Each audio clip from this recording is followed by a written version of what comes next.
estoy por derecho, déjenme que les diga que hoy nos interesa conocer a Enrique Fink, que yo creo que es la persona que más sabe de imprentas en Valencia. Él es una de las almas mater del Museo de la Imprenta que tenemos en el Monasterio del Puig y del que me parece a mí que no mucha gente conoce su existencia. Don Enrique, buenas noches. Buenas noches. No es muy conocida su existencia, lamentablemente, siendo como es uno de los mejores de Europa, de los mejores, estoy hablando de los 4 o 5 mejores, y el mejor de España, sin duda, de ningún tipo. ¿A usted por dónde le viene la afición a las imprentas? A ver, vamos a ponernos en contexto. Mi bisabuelo tuvo una relación estrechísima con el propietario de la imprenta Ortega.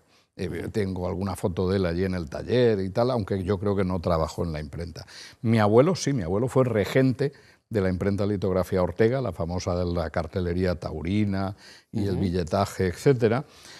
Mi padre prosiguió toda su vida, la dedicó a las artes gráficas, yo también, y hasta uno de mis 3 hijos, el pequeño, que ya tiene 38 años, también está en el mundo de las artes gráficas ya desde hace 20. O sea, ¿Y qué tienen las artes gráficas que tanto gustan a las artes gráficas, generaciones? la imprenta, el olor del papel y el olor de la tinta crea una adicción inextinguible. Y eso lo estoy viendo ahora, luego hablaremos supongo de la exposición que hay en el Palau de Cervello. Allí los miércoles hay un señor que compone y después imprime con una Minerva, y los sábados también lo hacemos lo mismo con la prensa Gutenberg. Y nos viene una cantidad de gente y nos cuenta que su padre era tipógrafo, la otra que su abuelo fue linotipista, el otro que no sé qué. Todo el que tiene un familiar o ha tenido, o los que han trabajado en la imprenta, observas que su pasión por la imprenta no se extingue, es decir, es algo que te atrapa y tal. Bueno, es un mundo muy bonito también por la vertiente que tiene cultural. Los tipógrafos eran los trabajadores ilustrados, todos tenían que saber leer, todos tenían que saber esto. Que ya era mucho en aquella época. Claro, entonces era una élite entre los trabajadores. Pero estos son oficios del pasado casi, ¿no? Linotipista, tipógrafo... No, linotipista se extinguió, es decir, aunque a España la fotocomposición no llegó hasta principios de los 70, en Estados Unidos en los 50, finales de los 50 ya existía fotocomposición, pero efectivamente la linotipia es algo que terminó de manera absoluta. La tipografía queda como artesanía. Hay bastantes talleres artesanos en Valencia y hay gente que le gusta que le hagan una tarjeta o una pequeña edición de un libro y que se la hagan todavía por este método artesanal. Hay 5, 6 o 7 que todavía que lo hacen. Una amiga que tiene el taller en Burjasot, en Ruzafa hay 3 talleres artesanos, un barrio muy propicio para este tipo de cosas. Y tal. Hay mucha Pero esto es gente. para los exquisitos, ¿no? Porque normalmente ya con las nuevas tecnologías la forma de imprimir y de confeccionar es pero te voy a muy hacer distinta. una matización. Mira, yo un día para obtener datos para mi libro de las imprentas estaba con un impresor de uno de los cruces de la Avenida del Puerto y él pues lo tenía todo, aún conservaba una máquina tipográfica, tenía una máquina offset y tenía equipos digitales como tienen ahora todos si quieren sobrevivir. Y entonces me comentaba un trabajo que le había hecho otro y que se lo habían llevado a él para que lo hiciera bien. Y entonces cuando convinimos en hacer la distinción, con una digital, que la tiene cualquiera, se imprime, pero eso no te convierte en impresor. Ser impresor es otra cosa. Ser impresor es el que sabe cómo realizar el trabajo y que tenga unas características determinadas hasta desde el punto de vista estético, etcétera. Yo soy capaz de imprimir, lo que no somos es impresores, que es otra categoría distinta. Los impresores dejaban marcas como los canteros en los edificios. Bueno, sí, al principio todos tenían su marca de impresor. Después, no, está el colofón en los libros, que ya es muy antiguo, el colofón ya hay primer colofón es de un libro valenciano, como casi todo, como la primera obra literaria impresa. Hablemos de eso, hablemos de la vinculación de Valencia con la imprenta, porque Gutenberg la inventó. Más o menos 1450, damos esa cifra para que sea redonda. Luego hay una disputa episcopal extraordinaria, fíjate lo que son las cosas. Maguncia es una ciudad que tiene unas rentas enormes, tiene voto para elegir al del imperio, y se la disputan dos obispos. Los impresores, la ciudad de Maguncia. La ciudad de Maguncia, porque eso conlleva... Con la que estamos hermanados, por cierto. Con la que estamos hermanados desde hace más de 40 años. Gracias a Ricardo Vicent, que es alguien de que tendremos que hablar. Y hay una disputa episcopal, los impresores eligen mal, y cuando llega el obispo que gana, entra sangre y fuego en la ciudad, los impresores huyen, se queman casi todos los talleres, el que no consigue llevárselo, muchos consiguen llevárselo. El taller de Gutenberg se quema, por cierto. Pero eso produce un efecto fantástico, fíjate lo que son las cosas. ¿Por qué? Porque uno se va a León, el otro se va a Venecia, el otro se va a Basilea, y lo que hubiera llegado igualmente, pero hubiera tardado 20 años más, o 30 años más, o los que fueren, pues se produce de inmediato. O sea, provoca una rapidísima expansión de la imprenta por toda Europa. Y a Valencia llega tan solo 20 y pocos años después de que Gutenberg la desarrollara, y es una imprenta importantísima. ¿Es la primera de España? Es el primer, yo utilizo este matiz, el primer núcleo estable de la imprenta española. Se sabe que actualmente se conoce un libro, una impresión hecha un año antes, o 2 años antes, de que el Strobes, el sinodal de Aguilafuente, pero aquello lo hace un impresor itinerante. Juan Parix, que es un señor de Heidelberg, que pasa por allí, le encargan aquello. ¿Por dónde pasó? Por Segovia. Por Segovia. No sabemos qué más hizo, si hizo cosas antes, si hizo cosas después, tal. Pero eso lo hizo allí. Pero el primer núcleo de impresión estable en España fue Valencia. ¿Por qué? Porque la compañía Ravensburg, que yo cuando podíamos hacer visitas en el Museo de la Imprenta, tristemente cerrado desde hace más de 2 años, sin explicación buena de verdad y sin perspectivas seguras de cuándo se va a volver a abrir.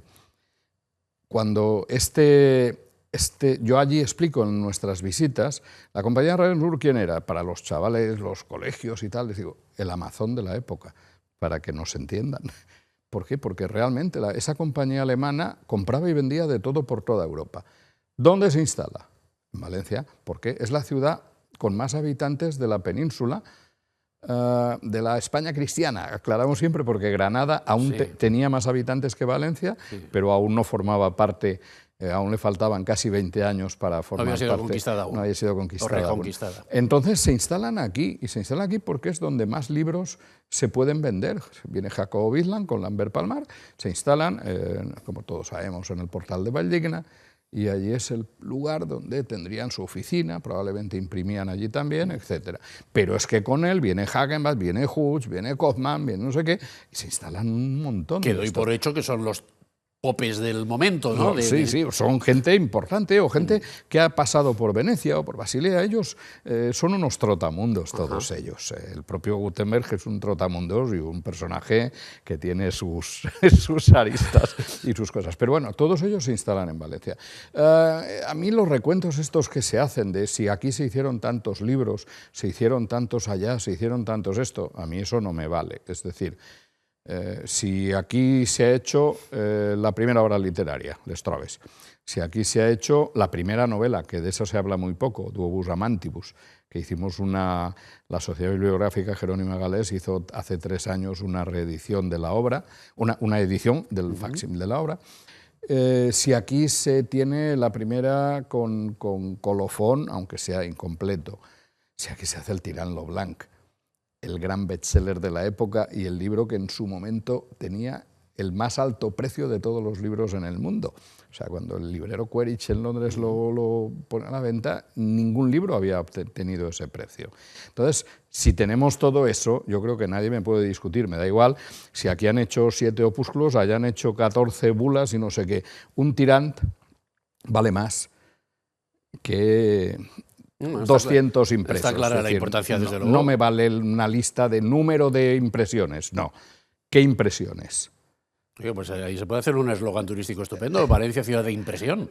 Pues sí, por supuesto, sí, sí. Bueno, Valencia y el Puig, que es donde está el museo. Y el Puig, ¿Qué sí. pasa con el museo? ¿Cómo está? Pues ¿Qué está pasando ahora con el museo? Con el museo, mira, cuando se reinauguró en el 2006, cuando los que lo habían promovido, el señor Ricardo Vicente, el señor José Huguet y el señor Gonzalo Sales, llega un momento en que aquello es un museo particular, no lo pueden mantener, aquello genera unos costes importantes, se lo ofrecen a la Generalidad. La Generalitat en aquel momento pues amplía las instalaciones a cerca de 2.000 metros, se adquiere mucha maquinaria y además el concepto es muy bueno porque es Museo de la Imprenta y las Artes Gráficas. Y eso fue estupendo que se hiciera así porque yo he visto museos, o bien físicamente o porque me he documentado, que se dedican mucho a la parte inicial, a la tipográfica. Parece que ya no hay más imprenta ni más artes gráficas que las del siglo XV y poco más. Sin embargo, aquí el concepto fue muy bueno.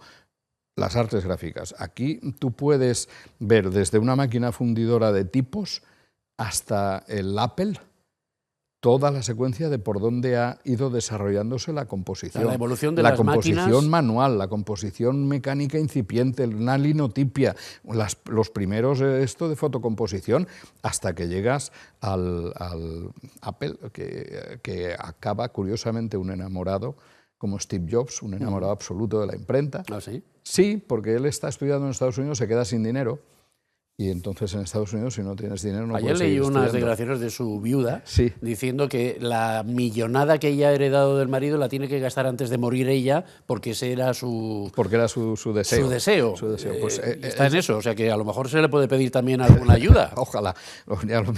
Él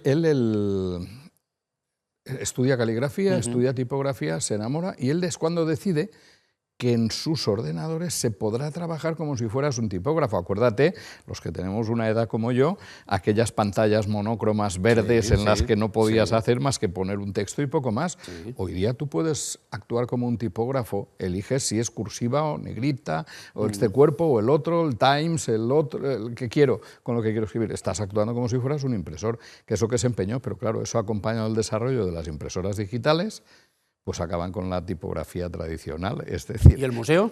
El museo, pues el museo llega el año 2009-10, lo digo para así implicarlos a todos, no voy a hacer una crítica concreta. Llega el año 2009-10 y la administración lo abandona, ya allí no se invierte más, no se cuida nada, no sé qué. Llega la siguiente administración, la que tuvimos los 8 años, la del Botanic, y su dedicación al museo es ninguna, cero.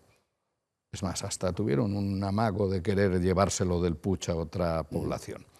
Sí, bueno, y entonces aquello no está cuidado desde ningún punto de vista. Aparecemos la asociación del Senado del Museo, que bueno, la renovamos en su momento, meritísima la tarea de los señores que estaban antes, pero a todos nos sucede, bueno, que con los años pues te vas desconectando de los ambientes de profesionales, te vas desconectando de los medios con los que puedes realizar el trabajo. Y me acuerdo que aparecí un día con un Excel de los socios y tal, y me preguntaron que para qué queríamos una tabla Excel. Digo, pues para saber quiénes somos y cuántos somos y cosas de estas, ¿no? Entonces, bueno, pues todo lo que se ha hecho en el museo durante los últimos años, hasta que se cerró, lo hemos hecho en nuestra asociación. Y ahora está cerrado. Está cerrado. Y no hay perspectivas de... A ver, esto es parte de nuestra historia. No, es parte de estamos poniendo en valor, historia. Usted lo acaba de decir, toda sí. la progresión que ha habido de acontecimientos vinculados con la imprenta en la ciudad de Valencia. Mira, nosotros conseguimos, después de un momento en el que estaba hundido, volver a ponerlo en el escenario nacional al mismo nivel. En Madrid y en Barcelona estaban encantados con la situación, nos daban mucha palmadita en la espalda. Tengo muy buenos amigos en los dos sitios, pero a nivel global nos daban mucha palmadita en la espalda, pero estaban encantados porque habíamos pasado de ser el gran museo de referencia a ser algo inactivo, algo sin no sé qué y algo sin esto. Bueno, recuperamos la circunstancia, empezamos a dotar al museo de pequeños espacios para hacer más entretenida la visita, porque hay que pensar que un museo de hierro para los que venimos del mundo de las artes gráficas puede ser muy interesante. Sí, sí, sí. Pero, Vicente, para un señor que no es del sector, aquello tal. Y entonces lo llenamos de pequeñas cosas. Por ejemplo, un rincón dedicado a los inicios del ajedrez moderno. Que también que fue en Valencia. Es en Valencia, un Segorbino de Valencia, 1495, y le dedicamos un espacio. Nuestro amigo Garzón nos hizo unos paneles magníficos donde se expone allí todo el desarrollo del ajedrez moderno por toda Europa. Dedicamos un rincón a Jerónima Galés, nuestra primera impresora valenciana a fecha de hoy. Le dedicamos a Hermann Zapf, que fue senador del museo. El museo ha tenido personajes muy ilustres y muy conocidos como senadores. Hermann Zapf, el gran diseñador europeo de final del siglo pasado, también tiene un rincón. El litógrafo alcoyano Antoni Pascual Abad, que también le dedicamos un espacio, etcétera. Bueno, y hicimos más tareas de recuperación. Cuando yo me voy documentando, porque el señor Huguet se guardaba todos los papeles. Al señor Huguet nunca le agradeceremos bastante lo que ha hecho en este sentido, porque allí en su archivo es que lo guardaba todo.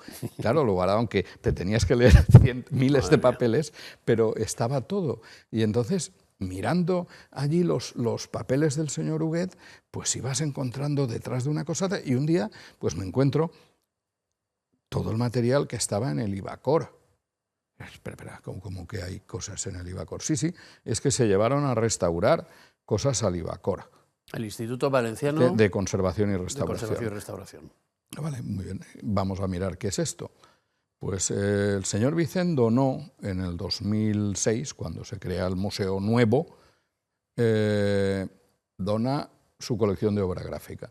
Grabados, serigrafías y litografías de todos los que me nombres de esa época: Genovés, Sempere, Hernández Montpó, todos los conocidos de esa época. Hay una obra gráfica excepcional allí en el museo. Hay 7 u 8 expuestos y lo demás estaba en el Ibacor para restaurar. Pero estaba en el Ibacor desde hacía 10 años. Pues entonces se entiende menos que esté cerrado y que no haya apoyo de las autoridades. Bueno, es que solo se entiende menos. Solo las máquinas, bueno, una Minerva. Solo la obra gráfica, Vicente, sí. Se daría lo que fuera cualquier ayuntamiento por tener ese fondo de obra gráfica y exponerlo. Pues a ver si espabilan en el Puig o donde tengan que espabilar. Porque el Puig no, es la Generalitat en Cultura, o sea, es de quien depende esto. Sí. Entonces, yo luego te voy a contar cómo está la situación de esto, pero bueno, pues recuperamos esto. Pero ¿sabes dónde está? No. En unas carpetas, guardado en esto. Es que no conseguimos ni que se comprara un planero para ponerlas en condiciones. Allí hay demasiada humedad y demasiado calor y demasiado frío. Bueno. Espero que no esté todo. El museo. Sí. Ha habido varias reuniones, muy buena voluntad. Yo es que creo que las obras, como mucho, después de 2 años, a lo mejor es que ya están licitadas. Pero es que no tengo ni la certeza, porque información... Pero faltan unas obras por hacer. Entonces es que cuando se produjo un incendio hace 2 años, un pequeño incendio en un cuarto donde estaban las cosas de limpieza, no fue más, y manchó el techo del aseo y de los aseos y poco más. Pero cuando vinieron los técnicos de la Generalitat, entonces se dieron cuenta del desaguisado y de las carencias de seguridad de todo tipo. Y ese fue el origen del cierre. Sí, claro, eso y fue entonces ahora estamos con las obras para ver si se reabre, pero no se reabre. Pero no se reabre. ¿Por qué? Porque desde que se produce el incendio, los técnicos ven que aquello no está en condiciones de ser visitado y que se empiezan a hacer cosas, se pierde un año Pero, y Enrique, medio. ¿entonces hay voluntad o no hay voluntad? Porque puede ser que los plazos se dilaten, pero haya voluntad. Yo quisiera creer que sí que la hay, pero aquello de por los hechos los conoceréis. Es decir, llevamos 2 años y yo todavía no sé si se han contratado o no se han contratado las obras, qué reparaciones se van a hacer. No, pues entonces no parece muy lógico. O sea, no lo sé esto. ¿Cuándo se va a abrir? Bueno. Sí, se nos ha dicho que en alguna ocasión puntual se tiene la voluntad de que podamos abrir. Nosotros celebramos un acto el último sábado de mayo, donde se incorporan senadores a nuestra asociación, etcétera. Pues probablemente podamos abrir ese día para tal, pero Es que eso no me vale. Es decir, ¿se abrirá en octubre? ¿Se abrirá el año que viene? Pues, no lo sabemos. Habría que espabilar. Vamos a adelantar porque nos vamos a quedar sin tiempo y hay más cosas de las que... Bueno, de entrada, ustedes son senadores, no son socios, ¿no? Se llaman a sí mismos senadores. Esto se hizo, esto es un senado, ¿no? Eso se hizo a imitación de Maguncia y se le dio un título así muy bien, bombante, más pomposo. Senado del Museo de la Imprenta. Bueno, hablemos de la exposición de la que usted es comisario, que está ahora recién inaugurada en el Palau de Cervelló, y que es una exposición dedicada sobre todo al legado de una persona concreta que me gustaría que usted me hablara de... Al legado de José Enrique Serrano Morales, gran desconocido, un hombre que hizo muchísimo por la ciudad y del que no se sabe prácticamente nada. ¿Quién era este señor? Este señor, al que Almela y Vives lo definió como el valenciano que no era de Valencia, eso lo ponemos allí en uno de los paneles. Él nace en Algeciras. A los 5 años a su padre magistral lo trasladan a Valencia, su padre era conquense, su madre era sevillana, él viene a los 5 años a Valencia y él ya está aquí, estudia aquí Derecho, se involucra en la vida cultural, social y política de la ciudad de una manera absoluta, es miembro de los RATPENAT, de la Sociedad Económica de Amigos del País, de Bellas Artes de San Carlos, etcétera, es decir, su nombre tal, y era un bibliófilo y un entusiasta, por eso el título de la exposición es Una vida entre libros. Es un hombre que vive entre libros toda su vida y además es un hombre que genera una confianza en otros de tal manera que hay bibliotecas enteras que cuando fallece el propietario se las dan a él porque saben que en sus manos van a estar mejor que en cualquier otra situación. Después él tiene documentos, manuscritos, tal, sobre todo lo que tiene de Mayans. De Gregorio Mayans. De Gregorio Mayans es absoluto. Y entonces él, cuando fallece, antes de fallecer, establece que su biblioteca, 18.000 volúmenes, entre volúmenes y otros documentos, dice, la dona a la ciudad. Es la mejor biblioteca que tenemos en la ciudad municipal. Es decir, ya sé que tenemos la valenciana, la Nicolau Primitiu, que tenemos la histórica de la universidad y tal, grandísimas bibliotecas, pero de la ciudad de Valencia es la gran biblioteca de la ciudad. Tiene hay un montón de incunables, ediciones valiosísimas de todo tipo, es decir, el valor de esta colección es incalculable y está allí a disposición. ¿Está en el mismo Palau? En el mismo Palau de Cervelló está su biblioteca, junto al Archivo Histórico Municipal, es decir, hay cosas, se pueden consultar cosas allí, y luego todo su legado, todos los legajos con toda la documentación que él utiliza para hacer su libro de referencia para todos los estudiosos de la imprenta valenciana.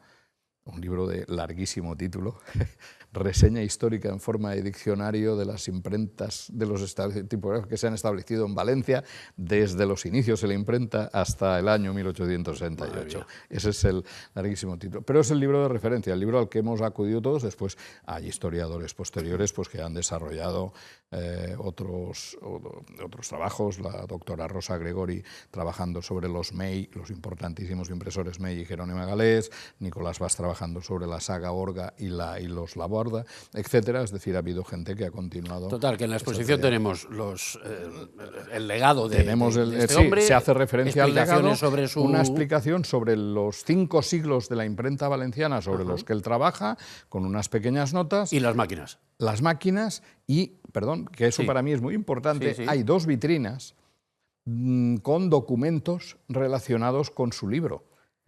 Entonces hay desde sus notas manuscritas, por cierto, me ha hecho padecer qué caligrafía endiablada, vamos, ni puesta en el ordenador al tamaño que daba máximo que se pudiera leer, cuesta saber lo que llama, pero hay que reconocer además el mérito enorme, bueno, primero la pasión que se le nota con todas las notas que él toma, y después el mérito enorme porque hay notas y tachones y cosas pegadas encima y das la vuelta y te notas, rectifico no sé qué. Pero claro, ahora tenemos el Word, con todos los buscadores, tenemos el Excel y en un momento encuentras cualquier dato.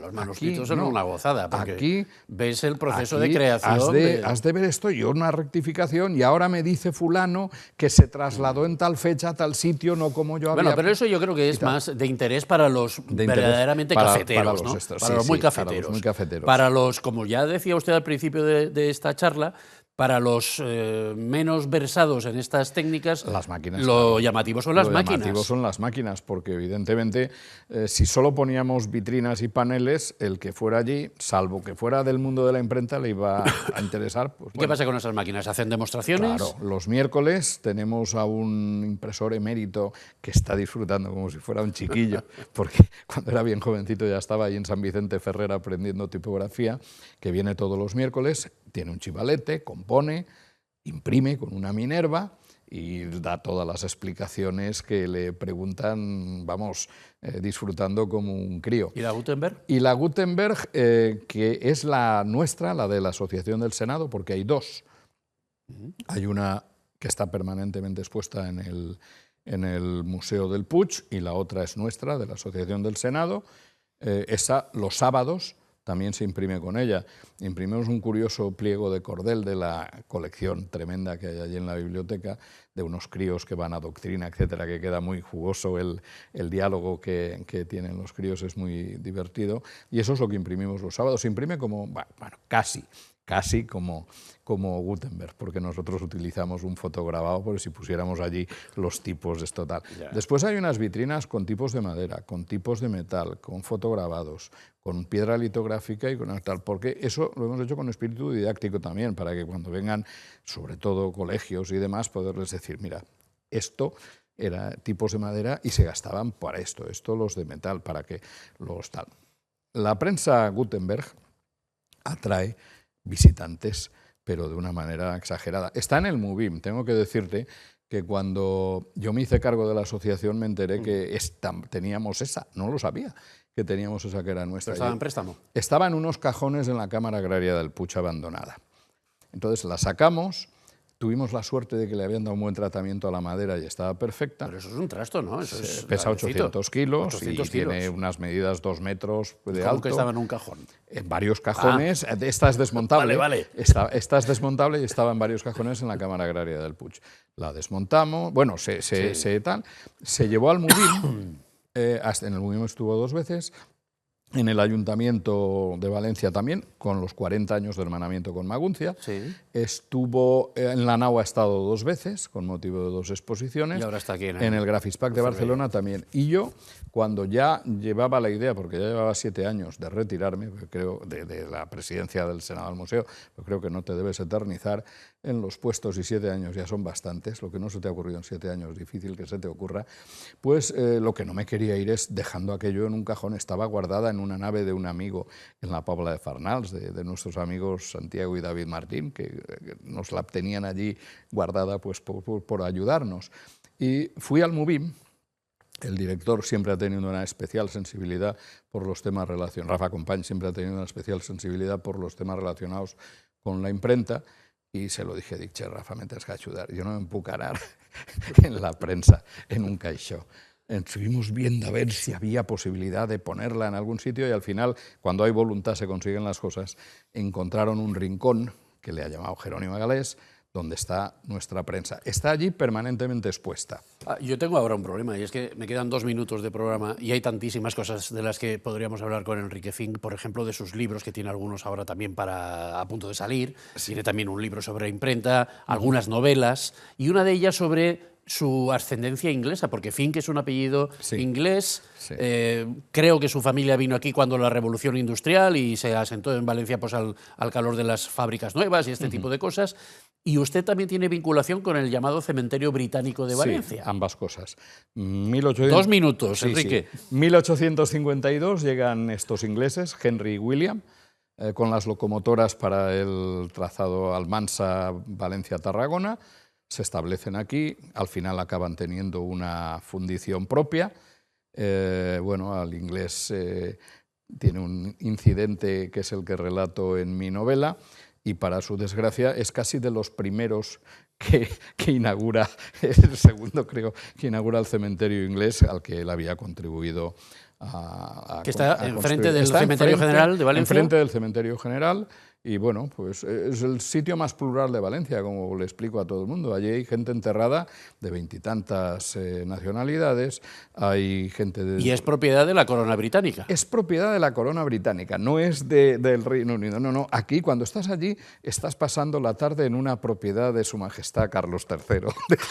O sea, yo cuando quiero divertirme... Es una especie de Gibraltar en medio de Valencia. Bueno, mira, ahora que nombras Gibraltar, el obispo de Gibraltar fue el que lo consagró el cementerio. Sí. Esto es una cosa... Bueno, esto yo creo que nos da para otro programa, así Sí, que, Enrique, muchísimas gracias por venir. A ti Mucho por invitarme. éxito con la exposición. A ver si tenemos suerte y se reabre pronto el museo. Esperemos. Y de todo lo demás, pues tendremos seguro oportunidades, los libros, en cuanto salgan, de hacer los comentarios oportunos aquí en la tele. Gracias por venir, Enrique. A ti por invitarme. Muchas gracias.